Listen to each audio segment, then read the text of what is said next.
स्थापकाय च धर्मस्य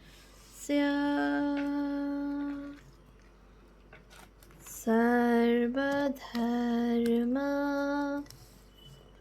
स्वरूपिणे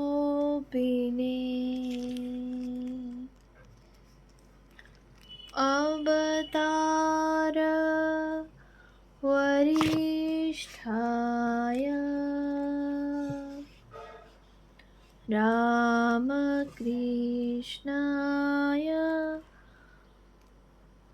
ते नमः। শ্রী শ্রী রামকৃষ্ণ কথামৃত শ্রীম কথিত প্রথম খণ্ড।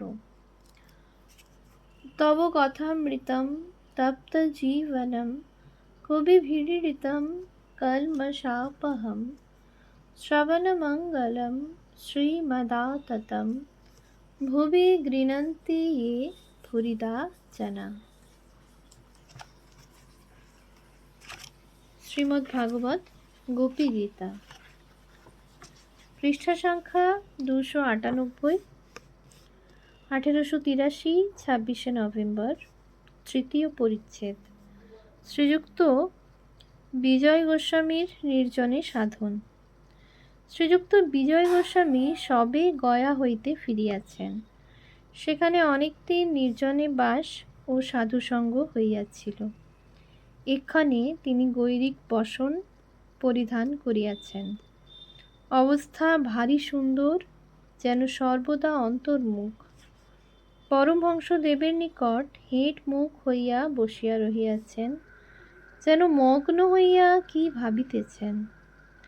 বিজয়কে দেখিতে দেখিতে পরমহংসদেব তাহাকে বলিলেন, বিজয়, তুমি কি বাসা পাকড়েছ?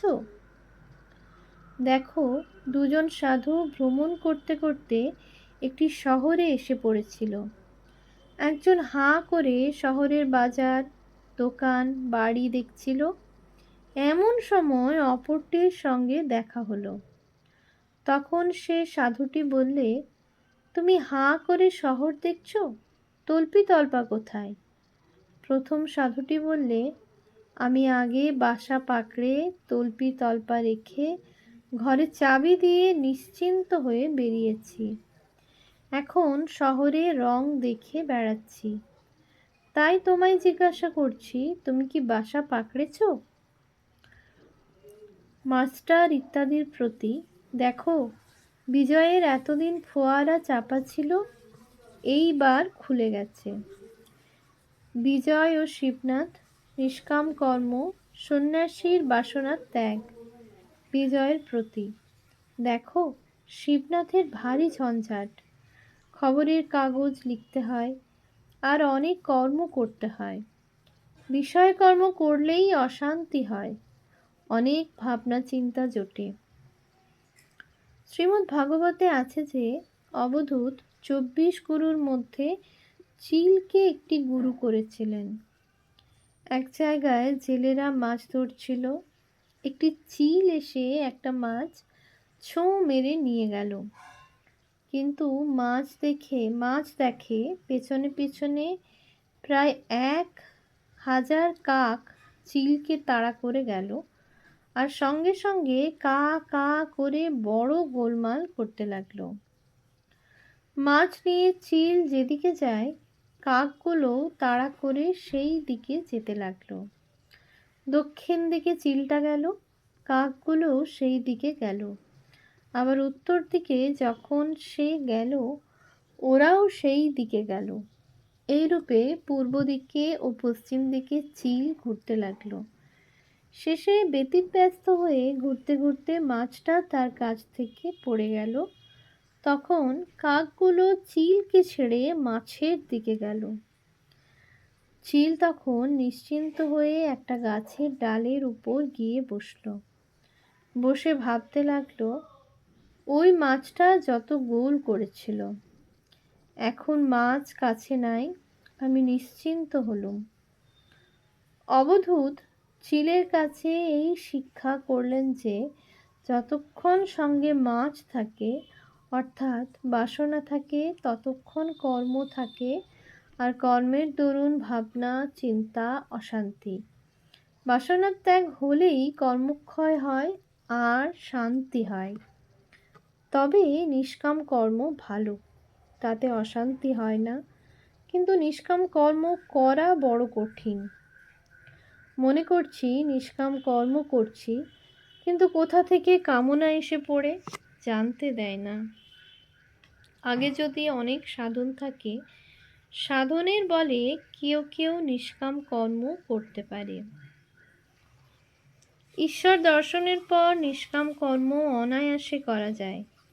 ঈশ্বর দর্শনের পর প্রায় কর্মত্যাগ হয়।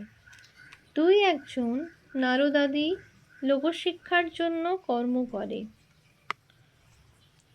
সন্ন্যাসী সঞ্চয় করিবে না, প্রেম হলে কর্মত্যাগ হয়। অবধূতের আর একটি গুরু ছিল মৌমাছি। মৌমাছি অনেক কষ্টে অনেক দিন ধরে মধু সঞ্চয় করে, কিন্তু সেই মধু নিজের ভোগ হয় না, আর একজন এসে চাক ভেঙে নিয়ে যায়। মৌমাছির কাছে অবধূত এই শিখলেন যে সঞ্চয় করতে নাই। সাধুরা ঈশ্বরের উপর 16 আনা নির্ভর করবে, তাদের সঞ্চয় করতে নাই। এটি সংসারীর পক্ষে নয়, সংসারীর সংসার প্রতিপালন করতে হয়, তাই সঞ্চয়ের দরকার হয়। পঞ্ছি, পাখি আর দরবেশ সাধু সঞ্চয় করে না, কিন্তু পাখির ছানা হলে সঞ্চয় করে, ছানার জন্য মুখে করে খাবার আনে। দেখো বিজয়, সাধুর সঙ্গে যদি পুঁটলি পাঁটলা থাকে, 15টা গাঁটওয়ালা যদি কাপড় বুচকি থাকে, তাহলে তাদের বিশ্বাস করো না। আমি বটতলায় ওই রকম সাধু দেখেছিলাম। 2-3 জন বসে আছে, কেউ ডাল বাচ্ছে, কেউ কেউ কাপড় সেলাই করছে, আর বড় মানুষের বাড়ির ভান্ডারার গল্প করছে। বলছে, अरे ओ बाबू ने लाखों रुपया खर्च किया, साधु लोग को बहुत खिलाया, पूरी जिलेबी पेड़ा बर्फी मालपुआ बहुत चीज तैयार किया। সকলের হাস্য। বিজয়, আজ্ঞা হাঁ, গয়ায় ওই রকম সাধু দেখেছি, গয়ায় লোটাওয়ালা সাধু। সকলের হাস্য।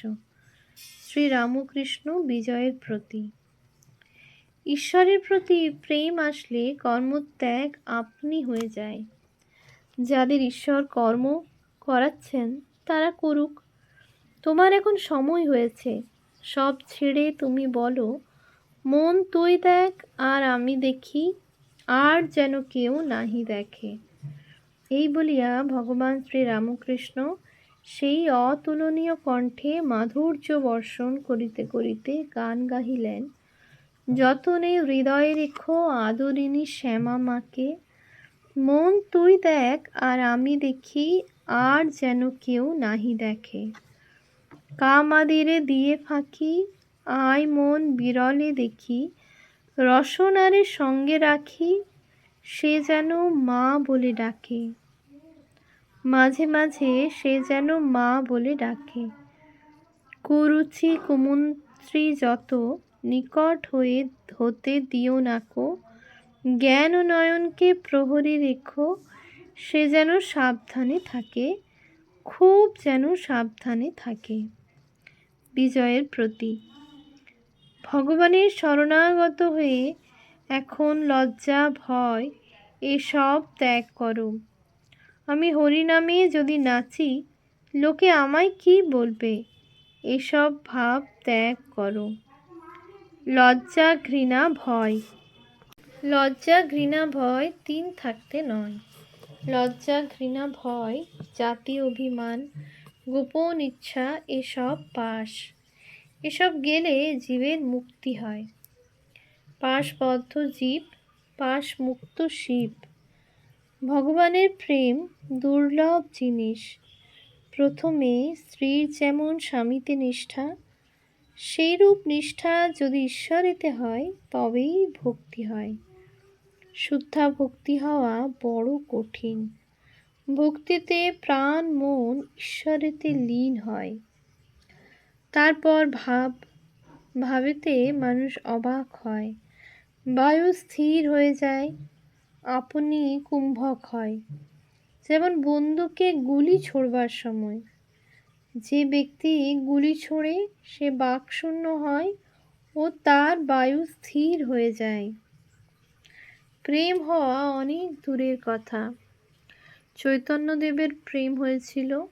ঈশ্বরে প্রেম হলে বাহিরের জিনিস ভুল হয়ে যায়, জগৎ ভুল হয়ে যায়। নিজের দেহ যে এত প্রিয় জিনিস তাও ভুল হয়ে যায়। এই বলিয়া পরমহংসদেব আবার গান গাহিতেছেন। সেদিন কবে বা হবে, হরি বলিতে ধারা বেয়ে পড়বে। সেদিন কবে বা হবে, সংসার বাসনা যাবে। সেদিন কবে বা হবে, অঙ্গে পুলক হবে। সেদিন কবে বা হবে।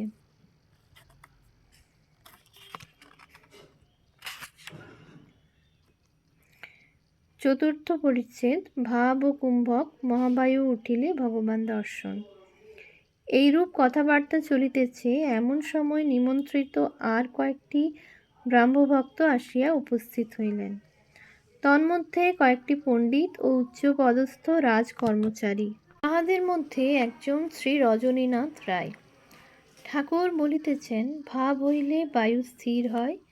আর বলিতেছেন, অর্জুন যখন লক্ষ্য বিঁধেছিল কেবল মাছের চোখের দিকে দৃষ্টি ছিল, আর কোনো দিকে দৃষ্টি ছিল না।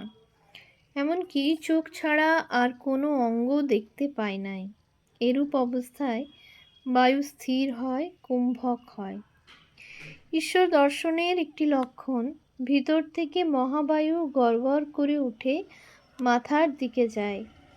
তখন যদি সমাধি হয়, ভগবান দর্শন হয়। শুধু পাণ্ডিত্য মিথ্যা, ঐশ্বর্য, বিভব, মান, পদ সব মিথ্যা। অভ্যাগত ব্রাহ্মভক্ত দৃষ্টে। যারা শুধু পণ্ডিত কিন্তু যাদের ভগবানে ভক্তি নাই, তাদের কথা গোলমেলে। সামাধ্যায়ী বলে এক পণ্ডিত বলেছিল, ঈশ্বর নীরস, তোমরা নিজের প্রেম ভক্তি দিয়ে সরস করো।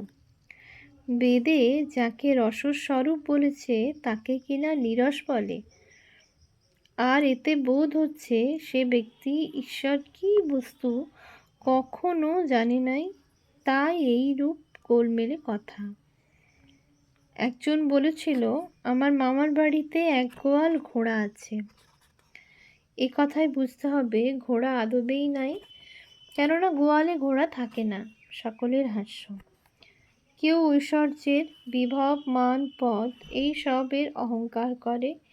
এসব 2 দিনের জন্য কিছুই সঙ্গে যাবে না।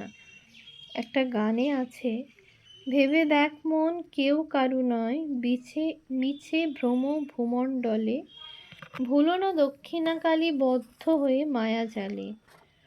যার জন্য মরো ভেবে সে কি তোমার সঙ্গে যাবে? সেই প্রেয়সী দিবে ছড়া অমঙ্গল হবে বলে। দিন 2-3 জন্য ভবে কর্তা বলে সবাই মানে, সেই কর্তারে দেবে ফেলে কালাকালের কর্তা এলে। অহংকারের মহৌষধ তারে বাড়া আছে, আর টাকার অহংকার করতে নাই।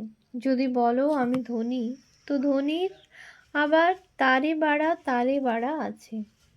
সন্ধ্যার পর যখন জোনাকি পোকা ওঠে, সে মনে করে আমি এই জগৎকে আলো দিচ্ছি, কিন্তু নক্ষত্র যাই উঠল অমনি তার অভিমান চলে গেল। তখন নক্ষত্রেরা ভাবতে লাগলো, আমরা জগৎকে আলো দিচ্ছি। কিছু পরে চন্দ্র উঠিল, তখন নক্ষত্রেরা লজ্জায় মলিন হয়ে গেল। চন্দ্র মনে করলেন, আমার আলোতে জগৎ হাসছে, আমি জগৎকে আলো দিচ্ছি। দেখতে দেখতে অরুণ উদয় হলো, সূর্য উঠছেন, চাঁদ মলিন হয়ে গেল। খানিকক্ষণ পরে আর দেখাই গেল না।